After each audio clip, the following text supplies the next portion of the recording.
الحمد لله نحمده ونستعينه ونستغفره ونعوذ بالله من شرور أنفسنا ومن سيئات أعمالنا من يهده الله فلا مضل له ومن يضلله فلا هادي له وأشهد أن لا إله إلا الله وحده لا شريك له وأشهد أن محمدًا عبده ورسوله أما بعد فإن خير الحديث كتاب الله وخير الهدي هدي محمد صلى الله تعالى عليه وسلم وشر الأمور محدثاتها وكل محدثة بدعة وكل بدعة ضلالة وكل ضلالة في النار رب اشرح لي صدري ويسر لي أمري واحلل عقدة من لساني يفقهوا قولي أعوذ بالله السميع العليم من الشيطان الرجيم بسم الله الرحمن الرحيم وإذ ابتلى إبراهيم ربه بكلمات فأتمهن قال إني جاعلك للناس إماما قال ومن ذريتي قال لا ينال عهد الظالمين سب تعریف اللہ رب العالمین کے لیے ہیں، بے شمار درود و سلام نبی اقدس حضرت محمد الرسول اللہ صلی اللہ علیہ وآلہ وسلم کی ذات گرامی پر، آپ کی آل طاہرہ اور آپ کے صحابہ کرام پر، اور قیامت تک آپ کی فرما برداری کرنے والے ہر مسلمان پر اللہ کی کروڑوں رحمتیں ہوں۔ حضرات محترم، اللہ رب العزت کے بابرکت کلام میں سے جو آیہ مبارکہ ابھی میں نے آپ کے سامنے تلاوت کرنے کی سعادت حاصل کی ہے، اس میں اللہ حکم الحاکمین نے ارشاد فرمایا وَإِذِ ابْتَلَىٰ إِبْرَاهِيمَ رَبُّهُ بِكَلِمَاتٍ فَأَتَمَّهُنَّ، کہ جب ابراہیم علیہ السلام ان کے رب نے کئی باتوں میں آزمایا اور وہ تمام امتحانات میں پورے اترے، قَالَ إِنِّي جَاعِلُكَ لِلنَّاسِ إِمَامًا، تو اللہ رب العالمین نے فرمایا کہ ابراہیم تم چونکہ تمام امتحانات میں سرخرو ہوئے ہو تو انعام کے طور پر ہم تمہیں پوری دنیا کے انسانوں کے لیے امام بناتے ہیں۔ قال ومن ذریتی، انہوں نے عرض کیا کہ الہی جس منصب امامت پر آپ نے مجھے فائز کیا ہے، کیا میری نسل کے اندر بھی یہ چلے گا؟ کیا میری اولاد کو بھی یہ مرتبہ ملے گا؟ قال لا ينال عهد الظالمین، تو اللہ رب العالمین نے فرمایا کہ میرا عہد ظالموں کو نہیں پہنچے گا، یعنی تیری اولاد جب تک تیرے نقش قدم پر چلتی رہے گی، تیرے راستے پر گامزن رہے گی، تب تک یہ امامت کا منصب ان کو حاصل رہے گا، اور جب وہ تیرے نقش قدم سے ہٹ جائے گی اور تیرے راستے کو چھوڑ دے گی تو پھر امامت کا یہ منصب ان سے چھن جائے گا، پھر ان تک یہ انعام اور یہ اکرام نہیں پہنچے گا۔ ذوالحجہ کا مبارک مہینہ شروع ہونے والا ہے، اور اس مہینے میں ہمارے لیے دو بڑی اہم مناسبتیں ہیں۔ ایک تو بیت اللہ الحرام کا حج ہے اور دوسری قربانی ہے، اور ان دونوں مناسبتوں کا حضرت ابراہیم علیہ السلام سے بڑا گہرا تعلق ہے۔ اگرچہ اللہ تعالیٰ نے حضرت ابراہیم علیہ السلام کو پوری انسانیت کے لیے امام اور پیشوا بنایا، اور تمام مذاہب کے ماننے والے حضرت ابراہیم علیہ السلام سے اپنی نسبت جوڑتے ہیں، اپنا تعلق جوڑتے ہیں۔ یہودی بھی حضرت ابراہیم علیہ السلام کو اپنا پیشوا مانتے ہیں، اور عیسائی بھی حضرت ابراہیم علیہ السلام کو اپنا مقتدا مانتے ہیں۔ لیکن جناب ابراہیم علیہ السلام کا امت مسلمہ کے ساتھ بڑا خصوصی تعلق ہے۔ ہمارے پیارے پیغمبر علیہ السلام سے اور ہم سے حضرت ابراہیم علیہ السلام کی خصوصی نسبت ہے۔ اللہ تعالیٰ فرماتے ہیں ما کان ابراہیم یہودیا ولا نصرانیا ولکن کان حنیفا مسلما، کہ حضرت ابراہیم علیہ السلام نہ تو یہودی تھے اور نہ عیسائی تھے، بلکہ وہ پکے سچے مسلمان تھے، وہ یکسو مسلم تھے۔ دوسری جگہ پہ اللہ تعالیٰ یوں ارشاد فرماتے ہیں ان اول الناس بابراہیم للذین اتبعوہ وہذا النبی والذین آمنوا، کہ یہودی اور عیسائی دونوں حضرت ابراہیم علیہ السلام سے اپنا تعلق ظاہر کرتے ہیں اور ان کو اپنا بڑا سمجھتے ہیں، ان سے نسبت میں فخر کرتے ہیں۔ اللہ فرماتے ہیں کہ یہودی اور عیسائی تو دونوں حضرت ابراہیم علیہ السلام کے دین سے، ان کی ملت سے اور ان کی تعلیم سے ہٹ چکے ہیں، کہ جناب ابراہیم علیہ السلام کا دین دین توحید تھا۔ وہ تو اس دنیا کے بہت بڑے موحد تھے، شرک سے مجتنب تھے، اور یہودیوں تم نے بھی توحید کا راستہ چھوڑ دیا ہے، شرک کو اپنایا ہے، جناب عزیر علیہ السلام کو تم نے اللہ کا بیٹا گردانا ہے، اور اے عیسائیوں تم نے بھی حضرت ابراہیم علیہ السلام کا توحید کا دیا ہوا درس ترک کر دیا، تم نے حضرت عیسیٰ علیہ السلام کو اللہ تعالیٰ کا بیٹا سمجھا، تو تم دونوں دین ابراہیمی سے کٹ چکے، تمہارا حضرت ابراہیم علیہ السلام سے کوئی روحانی تعلق نہیں ہے، اور تمہیں یہ حق نہیں پہنچتا کہ ان سے اپنی نسبت جوڑو۔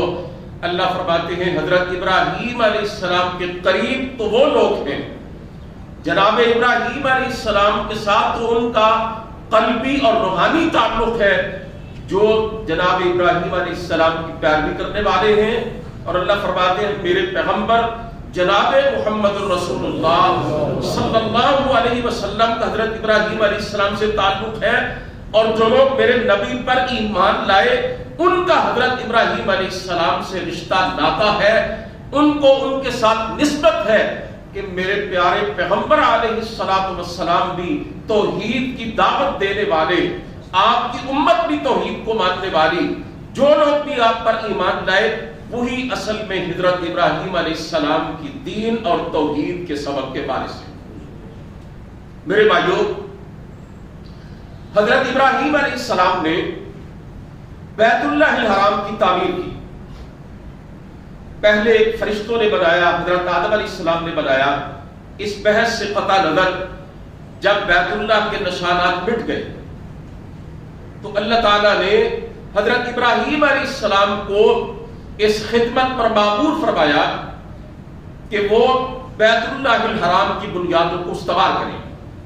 اللہ فرماتے ہیں وَإِذْ بَوَّأْنَا لِإِبْرَاهِيمَ مَكَانَ الْبَيْتِ أَلَّا تُشْرِكْ بِي شَيْئًا وَطَهِّرْ بَيْتِيَ لِلطَّائِفِينَ وَالْقَائِمِينَ وَالرُّكَّعِ السُّجُودِ کہ جب ہم نے جناب ابراہیم کے لیے بیت اللہ کی جگہ کو متعین کر دیا، انہیں یہ بتلا دیا کہ یہاں سے کعبۃ اللہ کی بنیادوں کو اٹھانا ہے، ساتھ ہی انہیں یہ بتلا دیا کہ اس کی ایک ایک اینٹ کی بنیاد توحید پہ رکھنی ہے۔ اللہ فرماتے ہیں انہیں یہ سمجھا دیا کہ ہمارے ساتھ کسی کو شریک نہیں ٹھہرانا، اور میرے اس گھر کو طواف کرنے والوں، قیام کرنے والوں، رکوع اور سجود کرنے والوں کے لیے پاک صاف رکھنا۔ ہمارا قبلہ جناب ابراہیم علیہ السلام نے بنایا، تو ہم مسلمانوں کا ہی اصل میں جناب ابراہیم علیہ السلام سے تعلق بنتا ہے۔ اسی طرح جس پتھر پر کھڑے ہو کر حضرت ابراہیم علیہ السلام نے کعبۃ اللہ کی دیواریں اٹھائیں، اس پتھر پر ان کے قدموں کے نشانات بھی ثبت ہیں۔ مقام ابراہیم آپ اچھی طرح جانتے ہیں کہ یہ کیا چیز ہے۔ اس پتھر پر حضرت ابراہیم علیہ السلام کھڑے ہوتے تو یہ لفٹ کی طرح کام دیتا اور ان کو اٹھا کے اوپر چلا جاتا۔ حضرت ابراہیم علیہ السلام پھر اینٹیں پتھر جو تھے وہ کعبۃ اللہ کی دیواروں پر نصب کر دیتے۔ اللہ رب العزت نے فرمایا وَاتَّخِذُوا مِن مَقَامِ إِبْرَاهِيمَ مُصَلًّى کہ مقام ابراہیم پر نماز پڑھی جائے، اسے جائے نماز بنایا جائے۔ آپ جانتے ہیں کہ طواف کے بعد 2 رکعت ادا کرنا مقام ابراہیم کے قریب یہ سنت ہے۔ اس طرح یہ واضح ہوتا ہے کہ حضرت ابراہیم علیہ السلام سے ہماری کیسی گہری نسبت ہے۔ اسی طرح حضرت ابراہیم علیہ السلام کو اللہ رب العزت نے لقب عطا کیا خلیل اللہ کا، وَاتَّخَذَ اللَّهُ إِبْرَاهِيمَ خَلِيلًا۔ اللہ فرماتے ہیں کہ ہم نے ابراہیم کو اپنا خلیل بنایا۔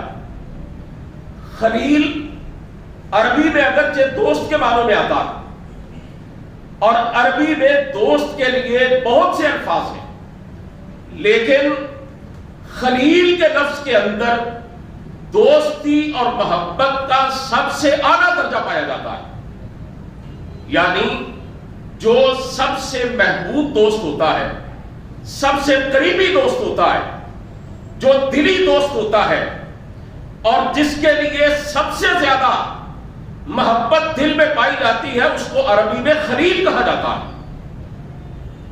سرکار دو عالم صلی اللہ علیہ وسلم کی حضرت ابو بکر رضی اللہ تعالیٰ عنہ سے کتنی محبت تھی، آپ اچھی طرح جانتے ہیں کہ آپ صلی اللہ علیہ وسلم سے جب پوچھا گیا تھا کہ آپ کو محبوب ترین کون ہے، تو آپ صلی اللہ علیہ وسلم نے فرمایا تھا کہ عائشہ رضی اللہ تعالیٰ عنہ۔ پوچھنے والے نے پوچھا وَمِنَ الرِّجَالِ یا رسول اللہ، اللہ کے رسول مردوں کے بارے میں آپ سے سوال کر رہا ہوں، مردوں میں سے کون آپ کو سب سے زیادہ محبوب ہے؟ تو آپ نے فرمایا ابوہا عائشہ کا باپ ابو بکر رضی اللہ تعالیٰ عنہ۔ اگرچہ حضرت ابو بکر رضی اللہ تعالیٰ عنہ اور رسول مقبول صلی اللہ علیہ وسلم کے درمیان انتہائی گہری محبت پائی جاتی تھی۔ حضرت ابو بکر رسول کریم صلی اللہ علیہ وسلم کے قریب ترین ساتھی تھے، لیکن پھر بھی آپ صلی اللہ علیہ وسلم نے فرمایا لو كنت متخذا خلیلا لاتخذت ابا بکر ولكن خلیلی الرحمن۔ اگر میں دنیا میں کسی کو اپنا خلیل بناتا تو ابو بکر کو بناتا، اگر میں کسی کو اپنا خلیل بناتا تو ابو بکر کو بناتا، لیکن میرا خلیل تو رحمان ہے، میں نے تو اللہ کو اپنا خلیل بنایا۔ اس سے آپ یہ اندازہ کر سکتے ہیں کہ لفظ خلیل کے اندر دوستی، محبت اور قربت کا جو ایک تاثر پایا جاتا ہے وہ کتنا گہرا ہے۔ تو اللہ تعالیٰ نے یہ ٹائٹل حضرت ابراہیم علیہ السلام کو دیا کہ ہم نے ان کو اپنا خلیل بنا لیا تھا. اگرچہ اللہ فرماتے ہیں وہ ہمارے بندے تھے، لیکن ہم نے انہیں اپنا جگری دوست بنایا تھا. خلت کے اندر یا خلیلی کے اندر محبت کا سب سے اونچا درجہ پایا جاتا ہے. میرے بھائیوں، اس کا سبب یہ تھا کہ حضرت ابراہیم علیہ السلام کے اندر اللہ تعالیٰ کی اطاعت اور فرما برداری کا غیر معمولی جذبہ تھا. انہیں اللہ تعالیٰ نے جو احکامات دیے، جو فرامین ان تک پہنچائے اور جو ارشادات بھی ان کو کیے، ان کی تعمیل میں حضرت ابراہیم علیہ السلام نے ذرہ برابر بھی غفلت اور سستی نہیں کی، بلکہ کما حقہ پہ عمل کیا. جو مالک نے ان سے کہا وہ کر کے دکھا دیا.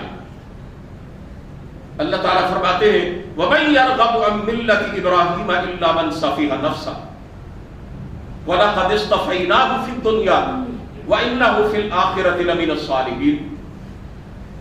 الفاظ بڑے عجیب و غریب ہیں قرآن کریم کے.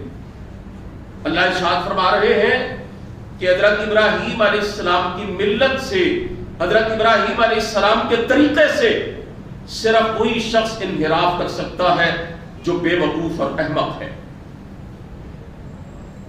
ورنہ کوئی صحیح العقل آدمی، کوئی سلیم الفطرت انسان جس کا دماغ کام کر رہا ہے، وہ حضرت ابراہیم علیہ السلام کی ملت سے، ان کے طریقے سے، ان کے دین سے، ان کی تعلیمات سے روگردانی نہیں کر سکتا. یہ ایک بندے کے لیے اللہ کی طرف سے تعریف ہے، اور اس سے بندے کی کوئی بھی تعریف جو مالک کی طرف سے ہو سکتی ہے، میں سمجھتا ہوں اس سے بڑھ کر اور کیا ہو سکتا ہے کہ اللہ فرمائے کہ میرے اس بندے کے طریقے سے صرف وہی شخص روگردانی کرے گا کہ جو احمق اور بے وقوف آدمی. اور فرمایا ہم نے ابراہیم کو دنیا میں چن لیا تھا، ان کو منتخب کر لیا تھا. اصطفینا، ہم نے ان کا انتخاب کیا تھا. میرے اور آپ کے پیارے پیغمبر علیہ السلام کا بھی ایک صفاتی نام ہے نا، مصطفیٰ. اس کا مطلب بنتا ہے چنا ہوا. اللہ نے فرمایا کہ ہم نے ابراہیم علیہ السلام کو چن لیا تھا، دنیا کے انسانوں میں سے ان کا انتخاب کر کے اپنی خلیلی کے لیے انہیں اعزاز بخشا تھا، اور وہ آخرت میں بھی بڑے نیک لوگوں میں سے ہوں گے. آگے فرمایا اذ قال له ربه اسلم، جب ان کے رب نے ان سے کہا میرے فرما بردار بن جاؤ. جب ان کے پروردگار نے تقاضا کیا میری اطاعت کرو، جب بھی ان کے رب نے انہیں کوئی حکم دیا اور فرمایا ابراہیم ایسا کر کے دکھاؤ، حضرت ابراہیم علیہ السلام نے فوراً اپنے رب کے حکم کو پورا کیا، سرے منہ انحراف نہ کیا، ذرہ برابر بھی تساہل سے کام نہ لیا. ان کی زندگی کا دستور العمل یہ تھا کہ بس میں نے وہی کرنا ہے جو میرا پروردگار کہتا ہے، جو مزاج یار میں آئے وہی میرے لیے دستور زندگی ہے. قال اسلمت لرب العالمین، جب بھی ان سے اطاعت اور فرمانبرداری کا مظاہرہ کرنے کو کہا گیا، انہوں نے کہا کہ میں نے اپنے آپ کو رب العالمین کا مطیع اور فرما بردار بنا لیا. حضرت ابراہیم علیہ السلام نے اپنے پروردگار کی رضا کے حصول کے لیے بڑی سے بڑی قربانی دینے سے بھی دریغ نہ کیا. اپنے رب کے حوالے سے تسلیم اور رضا کا وہ نمونہ پیش کیا کہ کسی چیز کو بھی اس راستے میں رکاوٹ نہیں بننے دیا، نہ اپنے نفس کی ترغیبات کو، نہ خواہشات کو، نہ خاندان کو، نہ برادری کو، نہ ماں باپ کو، نہ معاشرے کو، نہ رسم و رواج کو، نہ وقت کے حکمرانوں کو، نہ اپنے میدانات کو، نہ اپنے رجحانات کو. بس وہ سیدھے یکسو ہو کر اپنے پروردگار کے بتائے ہوئے راستے پر چلتے رہے. اللہ رب العالمین نے انہیں قرآن کریم میں ایک اور ٹائٹل عطا کیا، خلیل کے علاوہ انہیں ایک اور لقب بھی دیا ہے، اور وہ ہے حنیف کا لقب. قرآن مجید میں کئی جگہوں پر اس کا تذکرہ آتا ہے. ایک مقام میں آپ کے سامنے رکھنا چاہتا ہوں. اللہ فرماتے ہیں ان ابراہیم کان امۃ قانتا للہ حنیفا. ابراہیم علیہ السلام دیکھنے میں تو ایک انسان تھے، کہنے کو تو ایک فرد تھے لیکن وہ اپنی ذات پہ ایک انجمن تھے. انہوں نے وہ کام کر کے دکھایا, وہ کارنامے انجام دیے کہ جو پوری امت بھی نہیں کر سکتی. وہ دیکھنے میں ایک انسان لیکن حقیقت میں پوری ایک امت کا درجہ رکھتے تھے, اور وہ اللہ کے فرما بردار تھے. قانتا للہ, اور آگے فرمایا حنیفہ, حنیف تھے. حنیف کا مطلب کیا ہے؟ ساری دنیا سے کٹ کر سب سے بے نیاز ہو کر ایک رب کا ہو کے رہنے والا, اپنے آپ کو پروردگار کے سپرد کر دینے والا, اپنے جذبات اور احساسات سے دستبردار ہو کر اپنے رب کے سامنے اپنے سر کو جھکانے والا, اور پروردگار کے حکم کے سامنے کسی کی بات کو پرے کاہ کے برابر بھی اہمیت نہ دینے والا, جو اللہ تعالیٰ کے بتائے ہوئے سیدھے راستے پر چلنے والا, دائیں بائیں نگاہیں غلط بھی نہ ڈالنے والا, اور جس کی زندگی کا مشن اور نصب العین یہ ساری دنیا ناراض ہوتی ہے تو ہو جائے کوئی پرواہ نہیں, لیکن وہ پروردگار ناراض نہیں ہونا چاہیے, بس اس کی رضا مقدم ہے, اس کی خوشی زندگی کا مقصد ہے, اسے حنیف کہا جاتا ہے. اللہ رب العزت نے جگہ جگہ پر جناب ابراہیم علیہ السلام کو یہ ٹائٹل دیا. فرمایا وَلَمْ يَكُنْ مِنَ الْمُشْرِكِينَ, وہ مشرک نہیں تھے, انہوں نے لکڑی اور پتھر کے بتوں کو بھی توڑا تھا, اور سینے میں جو خواہشات کے بت سجے ہوتے ہیں جو ایک انسان کو اللہ کی بندگی کے راستے سے ہٹاتے ہیں, ان کو بھی انہوں نے توڑا. انہوں نے اپنی خواہشات کے گلے پر بھی چھری چلائی, جیسے اللہ کے حکم پر اپنے بیٹے کے گلے میں چھری چلائی. وہ تو اپنی مرضی سے دستبردار ہو چکے تھے, وہ تو بس اپنے آپ کو اپنے رب کے حوالے کر چکے تھے, ان کی زندگی کے اندر شرک کا شائبہ تک نہیں تھا. وہ اللہ رب العالمین کے علاوہ نہ کسی زندہ خدا کے سامنے جھکے تھے, نہ کسی مردہ خدا کے سامنے جھکے تھے. اس دور کا سب سے بڑا زندہ خدا کون تھا؟ وقت کا حکمران تھا نمرود, جو بڑا ظالم تھا, بڑا سرکش تھا, جس کے بت شہر کے دروازوں پر سجے ہوئے تھے, اور لوگ جب داخل ہوتے تو اسے سجدہ کرتے تھے, اس کے سامنے جبین نیاز کو جھکاتے تھے, جو کہا کرتا تھا کہ میں بھی لوگوں کا رب ہوں. حضرت ابراہیم علیہ السلام نے اس کے سامنے کہا رب الذی یحیی و یمیت, میرا رب تو وہ ہے جو موت اور زندگی کا مالک ہے. اس نے کہا کہ موت اور زندگی تو میرے ہاتھ میں بھی ہے. جب بات انسانوں کو اللہ تعالیٰ اقتدار اور اختیار دیتے ہیں نا, تو وہ سمجھتے ہیں کہ ہم لوگوں کے خدا بن بیٹھے ہیں, ہم لوگوں کے مالک و مختار بن بیٹھے. اس نے 2 واجب القتل لوگوں کو بلایا, جو قصوروار تھا اس کو موت کی سزا دے دی, جو بے قصور تھا اس کو موت کی سزا دے دی, اور جو قصوروار تھا اس کو چھوڑ دیا. کہا دیکھو موت اور زندگی میرے ہاتھ میں دی. حضرت ابراہیم علیہ السلام نے کہا اچھا اگر تو اللہ کی مخلوق میں تصرف رکھتا ہے تو پھر تیرا تصرف تو مکمل ہونا چاہیے نا. جیسے یہ انسان اللہ کی مخلوق ہے, سورج بھی اللہ کی مخلوق ہے نا. ان اللہ یاتی بالشمس من المشرق فأت بها من المغرب. انسانوں پر تو ظلم کر بیٹھا, اللہ کی دی ہوئی حکومت کا تو نے ناجائز فائدہ اٹھا کے اپنے آپ کو رب ثابت کرنا چاہا, لوگوں کا خدا بنا بیٹھا ہے. ذرا اس سورج پر بھی ذرا اپنا حکم چلانا. میرا رب وہ ہے جو مشرق سے نکالتا تو مغرب سے نکال کے دکھا دے. قرآن کہتا فبہت الذی کفر, پھر وہ کافر مبہوت ہو کے رہ گیا.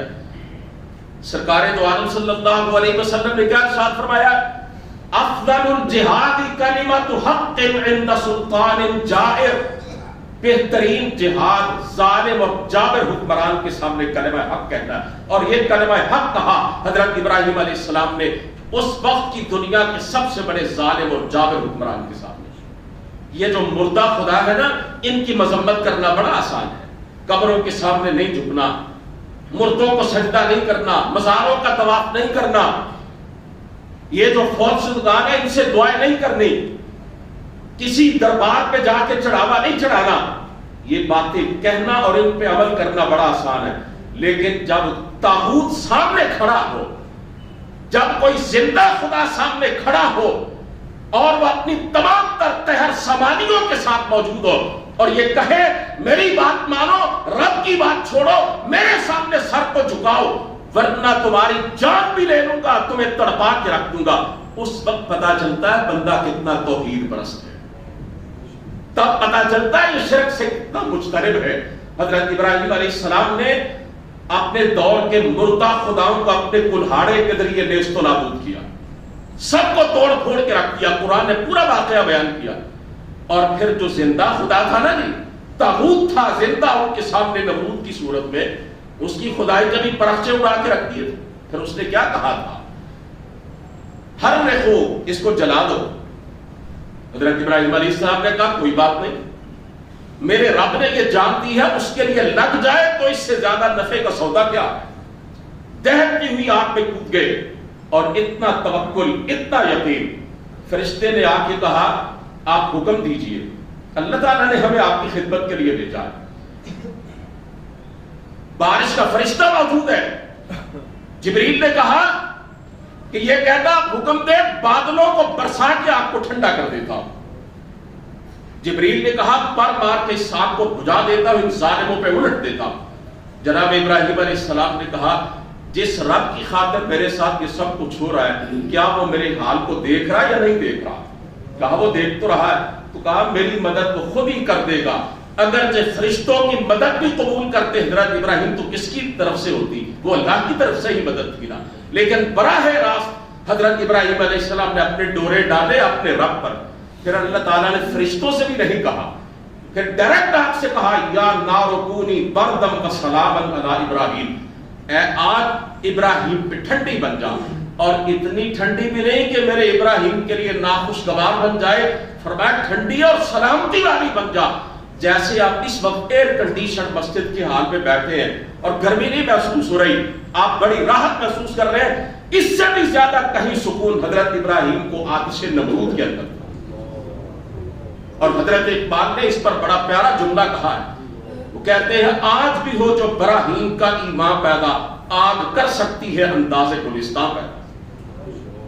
حضرت ابراہیم علیہ السلام کو اللہ تعالیٰ نے اپنا خلیل بنایا، کس لیے؟ انہوں نے جذبہ اطاعت کی انتہا کر دی، انہوں نے پروردگار عالم سے اپنی وفاداری کے وہ نمونے پیش کیے کہ جو رہتی دنیا تک دنیا کے نقشے پر موجود رہے ہیں۔ قرآن کریم میں اللہ تعالیٰ نے صرف 2 پیغمبروں کے بارے میں یہ بات ارشاد فرمائی ہے کہ لوگوں تمہارے لیے ان کے اندر بہترین نمونہ موجود ہے، اگرچہ ہم مسلمان تمام نبیوں کو ماننے والے ہیں، سب نبی ہمارے لیے آئیڈیل ہے، سب کی زندگی ہمارے لیے نمونہ ہے، لیکن آپ قرآن کریم کا مطالعہ کیجئے، اللہ تعالیٰ نے ایک تو سرکار دو عالم صلی اللہ علیہ وسلم کے بارے میں فرمایا لَقَدْ كَانَ لَكُمْ فِي رَسُولِ اللَّهِ أُسْوَةٌ حَسَنَةٌ لِمَنْ كَانَ يَرْجُو اللَّهَ وَالْيَوْمَ الْآخِرَ وَذَكَرَ اللَّهَ كَثِيرًا، کہ تمہارے لیے میرے پیارے پیغمبر جناب محمد کریم علیہ السلام کی زندگی بہترین نمونہ ہے، اور دوسرا نام لے کر یہ الفاظ کہے حضرت ابراہیم علیہ السلام کے بارے میں، فرمایا قد كانت لكم اسوة حسنة في ابراہیم والذین معه، اے مومنو تمہارے لیے حضرت ابراہیم علیہ السلام اور ان پر جو لوگ ایمان لائے تھے ان کے اندر بہترین نمونہ موجود ہے۔ میرے بھائیوں یہ بات بھی بڑی قابل غور ہے کہ سرکار دو عالم صلی اللہ علیہ وسلم کے بعد اس کائنات کی بہترین ہستی جناب ابراہیم علیہ السلام، رسول کریم صلی اللہ علیہ وسلم کے بعد سب سے بلند مرتبہ شخصیت حضرت ابراہیم علیہ السلام کی۔ ان کی زندگی کا ایک اور پہلو جو ہمارے لیے اپنے اندر بڑے اسباق رکھتا ہے وہ یہ ہے کہ وہ جس راستے پر خود چلے تھے اس راستے پر انہوں نے اپنی اولاد کو چلایا، جو دین ان کا تھا، جو تعلیم ان کی تھی، جو توحید کا تصور ان کا تھا، وہی دین وہی تصور انہوں نے آگے اپنی نسلوں تک منتقل کیا۔ قرآن مجید کی اس آیت کی طرف توجہ دیجئے جو میں نے ابتدا میں آپ کے سامنے پڑھی. اللہ تعالیٰ نے فرمایا انی جاعلک للناس اماما. اے ابراہیم تو ہر امتحان میں پورا اترا ہے. انعام کے طور پر ہم تجھے لوگوں کے لیے امام بنا رہے ہیں. انہوں نے فوراً عرض کیا تھا وَمِن ذُرِّيَّتِي، یا اللہ میری اولاد کا کیا بنے گا؟ کیا یہ منصب امامت میری نسلوں کے اندر بھی چلے گا یا نہیں چلے گا؟ فوراً اپنی اولاد کی فکر پڑ گئی. انہوں نے جو دعائیں کی ہیں اس میں انہوں نے اپنی اولاد کو بھی یاد رکھا ہے، اپنی نسلوں کو بھی فراموش نہیں کیا. اللہ فرماتے ہیں وَإِذْ قَالَ إِبْرَاهِيمُ رَبِّ اجْعَلْ هَذَا الْبَلَدَ آمِنًا وَاجْنُبْنِي وَبَنِيَّ أَن نَّعْبُدَ الْأَصْنَامَ. یا اللہ مجھے بھی اس بات سے بچانا کہ میں بتوں کی پوجا کروں، میری اولاد کو بھی اس بات سے بچانا کہ وہ شرک کا ارتکاب کرے. کہیں فرمایا رب اجعلنی مقیم الصلاۃ ومن ذریتی، اے میرے پروردگار مجھے بھی نماز قائم کرنے والا بنا اور میری اولاد کو بھی نماز پڑھنے والا بنا. اسی طرح سورہ زخرف میں اللہ فرماتے ہیں وَجَعَلَهَا كَلِمَةً بَاقِيَةً فِي عَقِبِهِ لَعَلَّهُمْ يَرْجِعُونَ. کہ حضرت ابراہیم علیہ السلام کو جو دین ہم نے دیا، جو توحید کا درس ہم نے دیا اور جو اپنی اطاعت اور بندگی کا طریقہ ان کو سمجھایا، انہوں نے اسے آگے اپنی اولاد تک بھی منتقل کیا، اپنی نسلوں تک بھی اس کو آگے پہنچایا. ایک بندہ مومن صرف اپنی فکر نہیں کرتا، حضرت ابراہیم علیہ السلام کے طریقے پر چلتے ہوئے کہ اس پہ چلنے کا حکم اللہ تعالیٰ نے دیا ہے. اللہ فرماتے ہیں ثم اوحینا الیک ان اتبع ملت ابراہیم حنیفا. اے نبی ہم آپ کو بھی حکم دیتے ہیں اور آپ کی وساطت سے آپ کی پوری امت کو یہ حکم دیتے ہیں کہ حضرت ابراہیم علیہ السلام کے طریقے پر چلو. اور ان کے طریقے کا ایک پہلو کیا تھا؟ اپنی اولاد کو دین کے راستے پر لگانا، اپنی اولاد کے مستقبل کی فکر لے کر جینا، اپنی اولاد کے لیے دعائیں کرنا کہ یا اللہ ان کو دیندار بنانا، ان کو نیک بنانا، ان کو نمازی بنانا، اللہ ان کو اچھائی کے راستے پر ڈالنا. یا اللہ میری اولاد بد کردار نہ بنے، بد اخلاق نہ بنے. اے اللہ میری اولاد کی حفاظت کرنا، اس کو توحید پہ قائم رکھنا، اس کو شرک سے محفوظ رکھنا. یہ ساری دعائیں حضرت ابراہیم علیہ السلام نے اپنی اولاد کے لیے کی. اور اللہ نے فرمایا مسلمانوں تم نے بھی ان کے طریقے پر چلنا ہے، یعنی ہمیں بھی اپنی اولاد کے دینی مستقبل کے لیے فکر مند ہوتے ہوئے زندگی گزارنی ہے. ہم خود نمازی ہو، ہم خود دیندار ہو اور ہماری اولاد خدا نہ خواستہ اللہ تعالیٰ کی باغی اور نافرمان ہو اور ہمارے دل میں کوئی ٹیس نہ اٹھے، کوئی درد نہ اٹھے، ہم خود پابند شریعت ہو اور ہماری اولاد دین کی باغی ہو، ہم خود تو بڑے اسلام پسند ہو اور ہماری اولاد جو ہے اسے معلوم ہی نہ ہو کہ قرآن و سنت کا پیغام کیا ہے، تو یہ بڑا لمحہ فکریہ ہے میرے عزیزو. حضرت ابراہیم علیہ السلام کی سیرت کا اور ان کی حیات مبارکہ کے درخشہ پہلو یہ ہے کہ اپنی اولاد کے مستقبل کی فکر کی جائے. اللہ تعالیٰ فرماتے ہیں وَبَصَّى بِهَا إِبْرَاهِيمُ بَنِيهِ وَيَعْقُوبُ.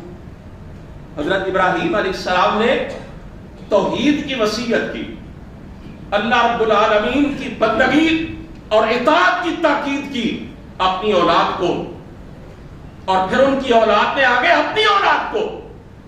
اللہ فرماتے ہیں ان کے پوتے حضرت یعقوب علیہ السلام نے بھی اپنی اولاد کو یہی نصیحت کی تھی جو ان کے دادا حضرت ابراہیم علیہ السلام نے اپنے بیٹوں کو کی تھی. کیا نصیحت کی تھی؟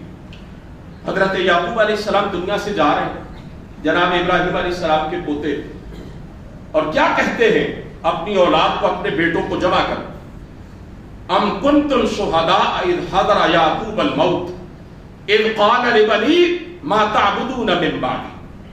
سارے اولاد موجود ہے، سارے بیٹے حاضر ہیں، پوچھ رہے ہیں میرے بعد کس کی بندگی کرو گے، میرے بعد کس کی عبادت کرو گے، کس کے بتائے ہوئے راستے پر چلو گے؟ تو ساری اولاد نے جواب دیا تھا نعبد الہک و الہ آبائک ابراہیم و اسماعیل و اسحاق الہا واحدا ونحن لہ مسلمون. کہنے لگے ابا جان ہم اس ایک معبود کی بندگی کریں گے، ہم اسی کی پیروی کریں گے اور اسی کے نظام حیات کے مطابق چلیں گے. وہ اکیلا معبود جو آپ کا بھی رب ہے اور آپ کے باپ دادا ابراہیم اور اسحاق اور اسماعیل کا بھی رب ہے. وَنَحْنُ لَهُ مُسْلِمُونَ، اور ہم اسی کے فرما بردار ہیں۔ آج ہماری اکثریت جو ہے اسے اپنی اولاد کے دنیاوی مستقبل کی بڑی فکر ہوتی ہے، کھائیں گے کہاں سے، کمائیں گے کہاں سے۔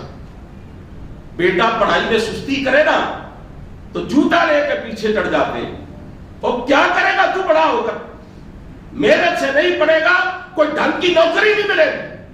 بعض لوگوں کو تو میں نے دیکھا وہ دن رات اسی فکر میں غلطا رہتے ہیں، انہیں اس کے سوا کوئی اور سوچ آتی نہیں ہے، بس بچے پڑھ جائیں، بچے پڑھ جائیں۔ یہ اچھی بات ہے، لیکن اب بچے پڑھ پڑھ کے جرنیل کرنیل بن جائے، بڑے بڑے افسر بن جائے اور جج بن جائے، بڑی بڑی پوسٹوں پہ پہنچ جائے اور ہوں دین کے باغی اور اللہ اس کے رسول کے نافرمان، تو تمہاری محنت کس کام کی؟ یہ اولاد تو تمہیں بھی اپنے ساتھ جہنم میں لے کے جائے گی۔ اگر اللہ نے کہہ دیا نا اے میرے فرشتوں یہ میرا بڑا نیک فرما بردار بندہ تھا، اس کو جنت کے راستے پر ڈال دو، یہ اولاد جس کے لیے دنیا میں مرتے رہے اور جن کے لیے پتہ نہیں کیا کچھ کرتے رہے، یہ پڑھ جائے، ان کا مستقبل بن جائے، اس اولاد نے کھڑے ہو جانا یا اللہ یہ جنت میں اور ہم جہنم میں کیوں؟ اس نے تو یا اللہ ہمیں بتایا ہی نہیں تھا ایک مسلمان کے طور پر کیسے جینا ہے۔ اللہ اس کو بھی ہمارے ساتھ جہنم میں بھیج دے۔ قرآن و سنت کی تعلیمات کی روشنی میں عرض کر رہا ہوں، اس طرح کی اولاد اپنے والدین کو اپنے ساتھ جہنم کے اندر لے جانے کا سبب بنے۔ اولاد کے دینی مستقبل کی فکر ہمارے لیے ازبس ضروری ہے، اور اس کے بغیر ہماری زندگی کا کوئی مزہ نہیں ہے، میں صاف الفاظ میں کہہ رہا ہوں۔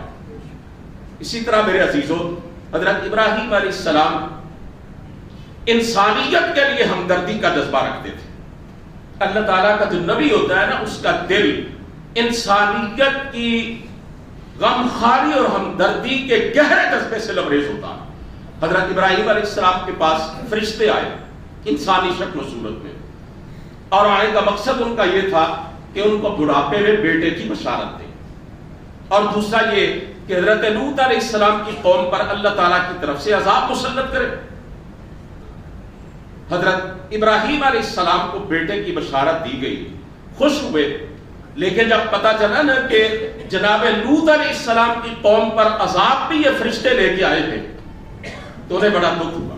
حضرت لوط علیہ السلام ان کے وقت میں موجود تھے، حضرت ابراہیم علیہ السلام کے بھتیجے تھے، ان کی غلط کاریوں کا پورا علم تھا جناب ابراہیم علیہ السلام کو، لیکن اللہ فرماتے ہیں فلما ذهب عن ابراہیم الروع وجاءته البشرى یجادلنا فی قوم لوط، جب ابراہیم علیہ السلام جو دل میں تھوڑا سا خوف تھا فرشتوں کا کہ وہ انسانی شکل میں آئے تھے، اور حضرت ابراہیم علیہ السلام تھے بڑے ہی مہمان نواز، فوراً بنا ہوا بچڑا قرآن کہتا ہے لا کے ان کے سامنے رکھا، وہ کھا نہیں رہے تھے تو ڈر گئے کہ اس دور میں اگر کوئی گھر سے کھانا نہیں کھاتا تھا تو سمجھا جاتا تھا یہ نقصان پہنچانے کے لیے آیا ہے، کوئی دشمن ہے۔ قدرتی طور پر حضرت ابراہیم علیہ السلام کے دل میں یہ خدشہ جو تھا اس نے گھر کر لیا۔ حضرت ابراہیم علیہ السلام سے فرشتوں نے کہا گھبرانے کی ضرورت نہیں ہے، ہم کھا اس لیے نہیں رہے کہ ہم تو فرشتے ہیں، اور فرشتے آپ کو پتا ہے کھاتے پیتے نہیں ہیں۔ ہم حضرت لوط علیہ السلام کی قوم کو تباہ و برباد کرنے جانے والے۔ قرآن کہتا ہے جب یہ خوف دور ہوا تو اللہ فرماتے ہیں یجادلنا فی قوم لوط، ابراہیم تو باقاعدہ حضرت لوط علیہ السلام کی قوم کے بارے میں ہم سے جھگڑا کرنے لگے۔ یہ لفظ قرآن کریم کا یجادلنا، اللہ فرماتے ہیں ہم سے جھگڑنے لگے، تکرار کرنے لگے۔ مقصد ان کا یہ تھا کہ کسی طرح قوم لوط سے عذاب ٹل جائے اور ان کو سمجھنے کا اور سنبھلنے کا موقع مل جائے، ہو سکتا ہے سیدھے راستے پر آ جائے اور اللہ کے عذاب سے بچ جائیں۔ فرشتوں نے کہا کہ نہیں جناب ایسا نہیں ہوگا، اللہ تعالیٰ کا حکم ہے، فیصلہ ہو چکا ہے اور رب کے فیصلے ٹلتے نہیں ہیں۔ اس سے یہ پتا چلتا ہے کہ جو اللہ کا نبی ہوتا ہے اس کے دل میں انسانیت کی ہمدردی کا اتنا گہرا جذبہ ہوتا ہے، اس کی پوری کوشش ہوتی ہے کہ لوگ اللہ تعالیٰ کے عذاب سے بچ جائیں دنیا میں بھی اور آخرت میں بھی۔ اس سے ہمارے لیے کیا رہنمائی ہے کہ ہمیں بھی چونکہ ہم نبیوں کے ماننے والے ہیں، خاص طور پر اس وجہ سے کہ ہم خاتم النبیین کے ماننے والے ہیں، اب قیامت تک کوئی نبی نہیں آئے گا، تو دعوت کا جو بوجھ ہے وہ ہمارے کندھوں پر ہے. ہمیں بھی اسی طرح لوگوں کے ساتھ ہمدردی رکھنی چاہیے. یہ کافی نہیں ہے کہ ہم خود اچھے بن جائیں, ہم خود دین کو سمجھیں اور دین پہ عمل کریں. یہ ہماری نجات کے لیے کافی نہیں ہے. ہمیں اللہ کے بندوں کو بھی سیدھے راستے کی طرف بلانا ہوگا. ہمیں دین کی دعوت پیش کرنی ہوگی اللہ کے بندوں کے سامنے. ہمیں ان کے لیے بھی اسی طرح یہ جذبہ رکھنا ہوگا جیسے ہم اپنے لیے رکھتے ہیں کہ ہم آخرت میں جہنم سے بچ جائیں. کسی اللہ کے بندے نے بڑے پیارے الفاظ کہے ہیں کہ ہم کو بخشی ہے خدا نے دوہری دوہری خدمتیں. ہمیں تڑپنا ہی نہیں, اوروں کو تڑپانا بھی ہے. خود سراپا نور بن جانے سے کب چلتا ہے کام, ہم کو اس ظلمت کدے میں نور پھیلانا بھی ہے. کنتم خیر امت اخرجت للناس.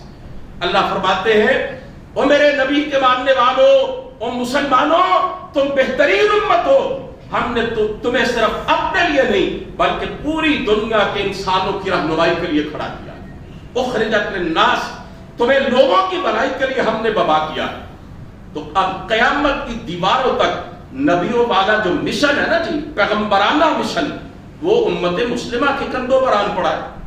انہوں نے آگے دین کی دعوت لوگوں تک پہنچانی. سید ابو العلا مودودی رحمہ اللہ سے ایک شخص نے پوچھا تھا کہ مولانا یہ جو افریقہ کے دور دراز کے ملک ہیں وہاں کے بسنے والے غیر مسلم ہیں, کیا اللہ تعالیٰ قیامت کے دن ان سے پوچھیں گے کہ تم نے اسلام قبول کیوں نہیں کیا تھا؟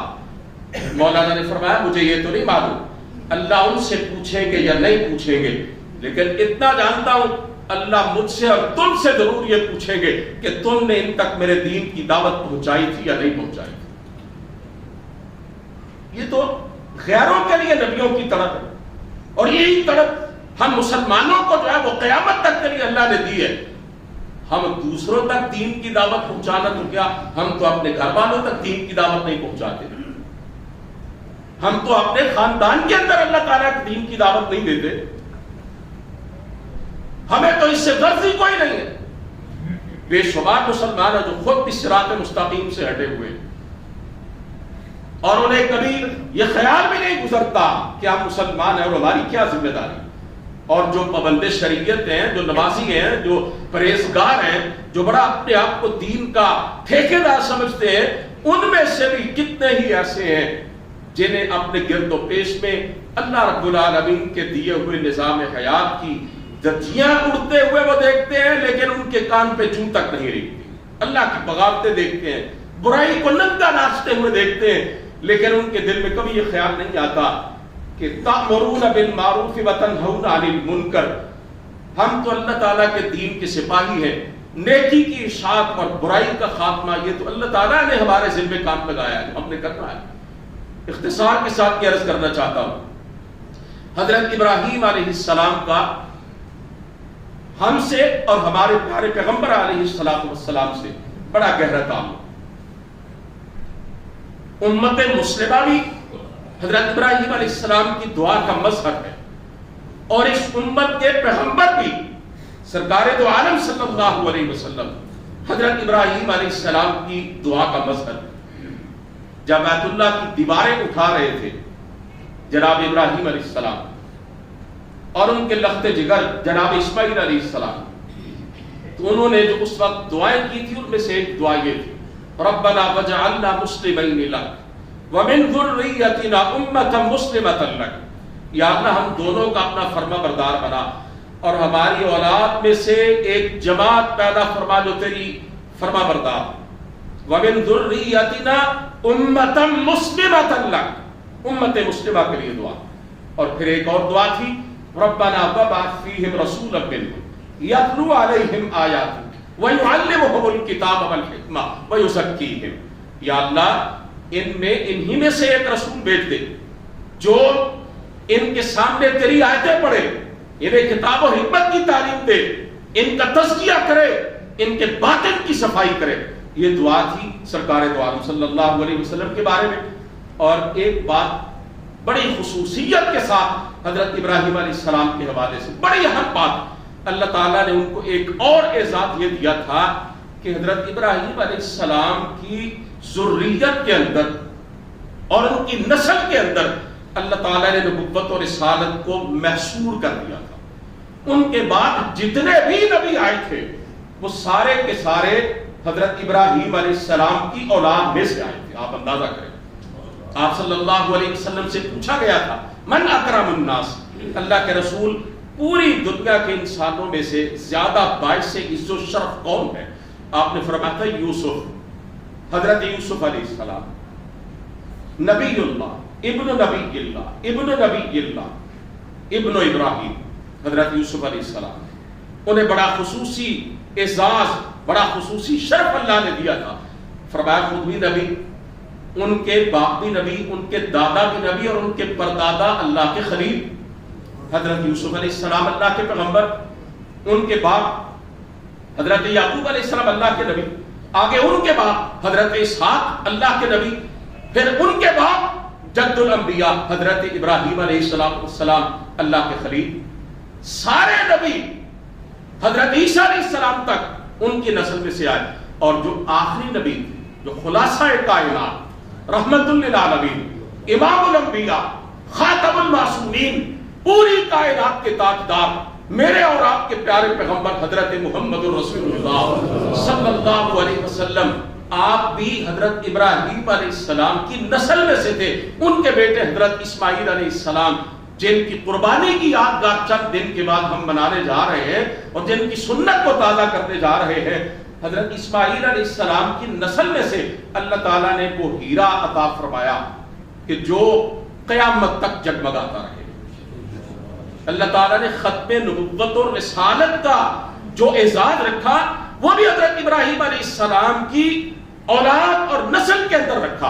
آپ صلی اللہ علیہ وسلم یہ فرمایا کرتے تھے انا دعا و ابراہیم، میں اپنے باپ حضرت ابراہیم علیہ السلام کی دعا۔ مولانا حامی نے کہا ہوئے پہلو آمنہ سے ہویدا، دعائے خلیل نوید مسیحا۔ میں انہی الفاظ پر اکتفا کرتا ہوں، وقت جو ہے وہ کافی ہو چکا ہے۔ اللہ تعالیٰ سے دعا ہے کہ وہ ہمیں حضرت ابراہیم علیہ السلام کے نقش قدم پر چلنے کی توفیق دے، اور ان کی حیات مبارکہ سے رہنمائی کے جو پہلو نکلتے ہیں، جن میں سے چند ایک میں نے آپ کے سامنے رکھے ہیں، اللہ تعالیٰ انہیں ہمیں اپنی عملی زندگی میں شامل کرنے کی توفیق عطا فرمائے۔ وآخر دعوانا الحمدللہ رب العالمین۔